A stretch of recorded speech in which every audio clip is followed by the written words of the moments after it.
নমস্কার, আমি স্বাগতা এবং স্বাগতম দুর্গাপুর সংবাদে। আজকের গুরুত্বপূর্ণ সব খবর জানাবো আপনাদের, তবে সম্পূর্ণ আপডেট পেতে ভিডিওটি পুরোপুরি দেখুন। মাত্র 10 মিনিটে আজকের তাজা সংবাদগুলো জানুন। জনতার জন্য সেবাশ্রম কর্মসূচি অভিষেকের 75 দিন ধরে ডায়মন্ড হারবারে চলবে 2800 স্বাস্থ্য শিবির। ডায়মন্ড হারবার মডেলকে আরও এগিয়ে নিয়ে যাওয়ার লক্ষ্যে নতুন কর্মসূচি ঘোষণা করলেন তৃণমূল সাংসদ অভিষেক বন্দ্যোপাধ্যায়।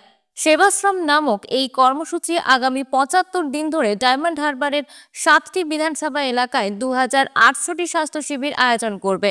কর্মসূচির মূল উদ্দেশ্য সাধারণ মানুষের জন্য বিনামূল্যে স্বাস্থ্য পরিষেবা প্রদান, প্রতিটি বিধানসভা এলাকায় অন্তত 40টি স্বাস্থ্য শিবির আয়োজন, রোগীদের বিনামূল্যে চিকিৎসা ও রক্ত পরীক্ষা, পোর্টেবল ইসিজি এবং অন্যান্য ডায়াগনস্টিক সুবিধা।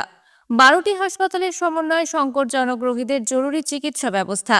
1000 চিকিৎসক ও 1500 স্বেচ্ছাসেবক এই কর্মসূচিতে যুক্ত। চিকিৎসক ও রোগীদের মধ্যে সম্পর্ক আরও মজবুত করার প্রচেষ্টা। অভিযোগ বা সমস্যার সমাধানের জন্য হেল্পলাইন নম্বর ও হোয়াটসঅ্যাপ গ্রুপ চালু। 10 জনের কোর টিম গঠন করে সরাসরি সহযোগিতার ব্যবস্থা। অভিষেক বন্দ্যোপাধ্যায় এই কর্মসূচিকে কর্মযোগ্য হিসেবে উল্লেখ করে বলেন, এই উদ্যোগ কেবল আমার নয়, টিম ওয়ার্কের ফল। চিকিৎসক ও রোগীদের সম্পর্ক মজবুত করতে হবে। যদি কোনো সমস্যা হয় যোগাযোগ করুন, সহযোগিতা নিশ্চিত করা হবে। সেবাশ্রম কর্মসূচি স্বাস্থ্য পরিষেবাকে আরও উন্নত করে ডায়মন্ড হারবার মডেলকে সারা দেশের সামনে উদাহরণ হিসেবে তুলে ধরার লক্ষ্য নিয়ে কাজ করছে। অসুস্থ হলে সুস্থ করব না, কলকাতায় বাংলাদেশিদের চিকিৎসা বন্ধের বিরোধিতা ফিরহাদের। ওপার বাংলা হিন্দুদের উপর নির্যাতন ও ভারতের জাতীয় পতাকার অবমাননা নিয়ে উত্তাল পরিস্থিতিতে বাংলাদেশি রোগীদের চিকিৎসা বন্ধের সিদ্ধান্ত নিয়েছে কলকাতার কিছু চিকিৎসক ও হাসপাতাল। তবে এই সিদ্ধান্তকে সমর্থন করেননি কলকাতা পুরসভার মেয়র ফিরহাদ হাকিম। এদিন পৌরসভায় তিনি স্পষ্ট বলেন, বাংলাদেশের ঘটনা নিয়ে আমাদের প্রবল আপত্তি আছে, তবে কোনো বাংলাদেশি নাগরিক অসুস্থ হলে তাকে সুস্থ করব না, এটা মানবিকতার বিরোধী। চিকিৎসা কেন্দ্রের ধর্ম হলো রোগীকে সুস্থ করা। তিনি আরও জানান, কেন্দ্র সরকারি যদি মেডিকেল ভিসা দেয় তবে বাংলাদেশি নাগরিকরা চিকিৎসা করাতে পারবেন। পর্যটক ভিসা বন্ধ থাকলেও মেডিকেল ভিসায় কোনো সমস্যা নেই।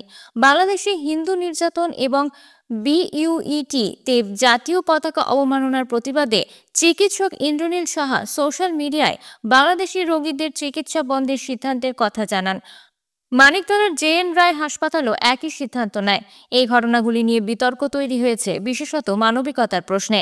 ফিরহাদ হাকিম বলেন, চিকিৎসা ধর্ম, জাতি, দেশের সীমারেখার ঊর্ধ্বে। রাজনৈতিক ও সামাজিক ঘটনাকে চিকিৎসা থেকে আলাদা রাখার আহ্বান জানান তিনি।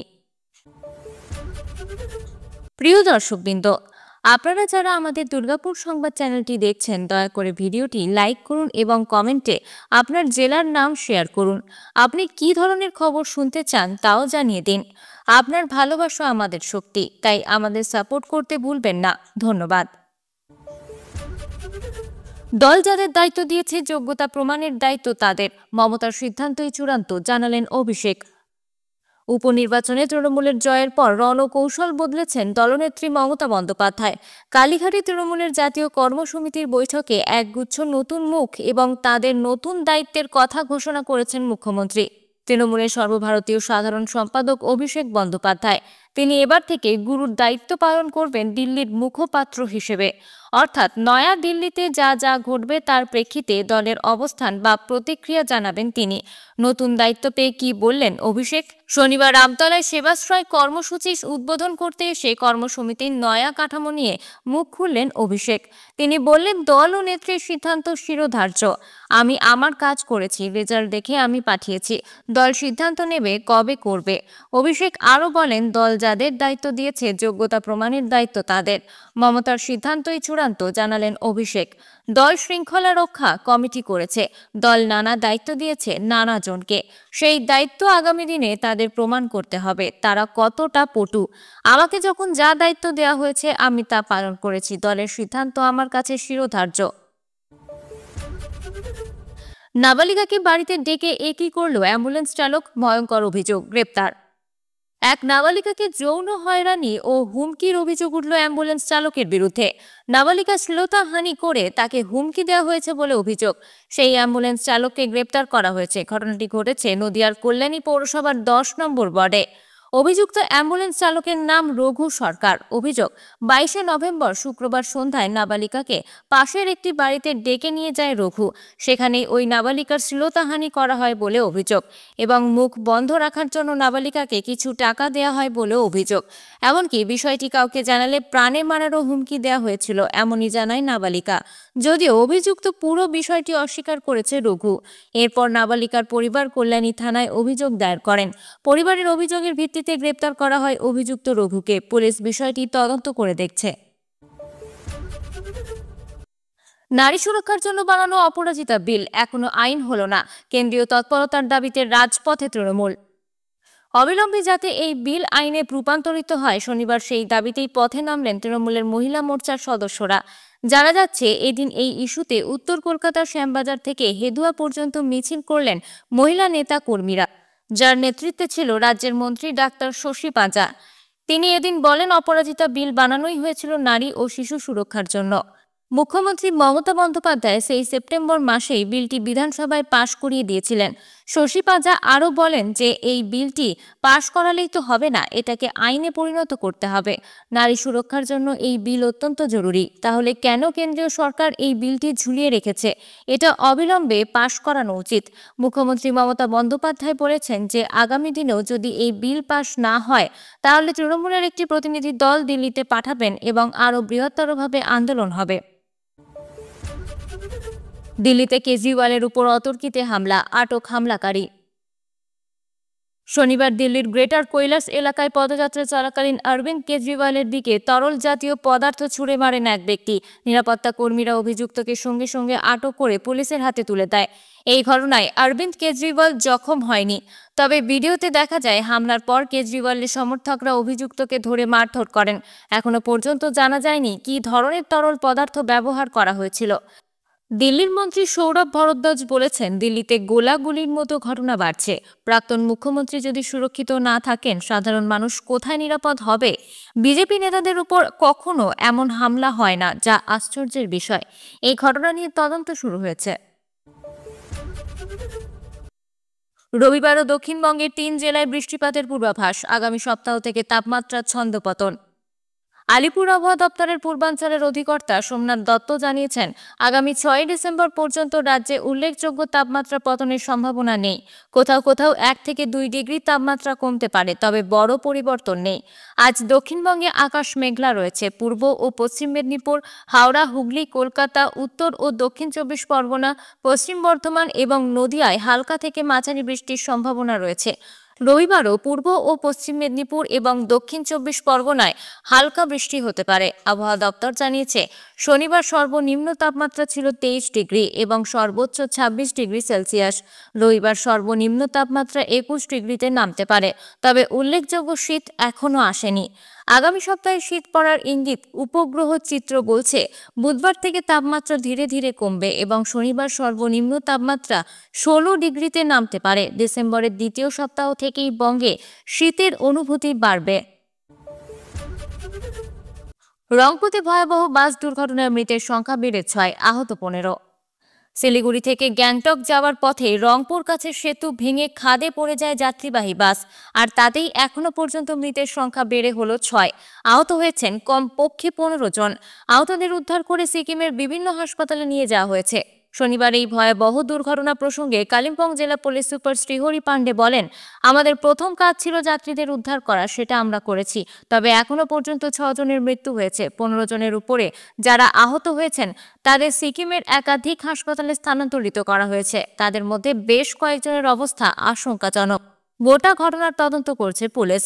স্থানীয় সূত্রে খবর, শনিবার দুপুরে শিলিগুড়ি থেকে যাত্রীবাহী একটি বাস গ্যাংটক যাচ্ছিল। তখনই রংপুর কাছে সেতু ভেঙে খাদে পড়ে যায় যাত্রীবাহী বাসটি। রাস্তা থেকে সোজা তিস্তার পাড়ে গিয়ে পড়ে বাসটি। সেই সময় প্রায় 20 জন যাত্রী ছিল বাসে। এদিন দুর্ঘটনার খবর পেয়ে ঘটনাস্থলে যায় সিকিম এবং কালিম্পং পুলিশ সহ উদ্ধারকারী দল। তারা গিয়ে যাত্রীদের বাস থেকে বের করে এনেছে। তবে কী কারণে এমন দুর্ঘটনা ঘটল তা এখনো জানা যায়নি। নদিয়ার কৃষ্ণগঞ্জ ও ধানতলা থেকে দফায় দফায় 10 বাংলাদেশি গ্রেপ্তার। নদিয়ার কৃষ্ণগঞ্জ থানার পুলিশ গোপন সূত্রে খবর পেয়ে 4 বাংলাদেশিকে গ্রেপ্তার করেছে।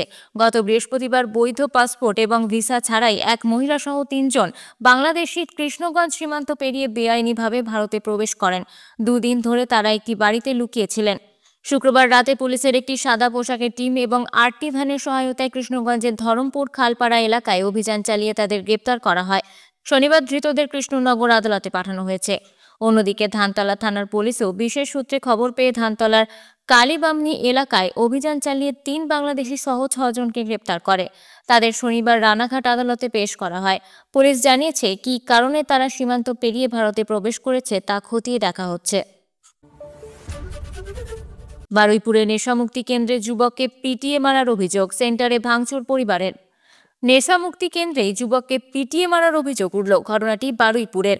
নেশায় আসক্ত ওই যুবককে খুনের অভিযোগে নেশামুক্তি কেন্দ্রের ভাঙচুর চালায় পরিবার।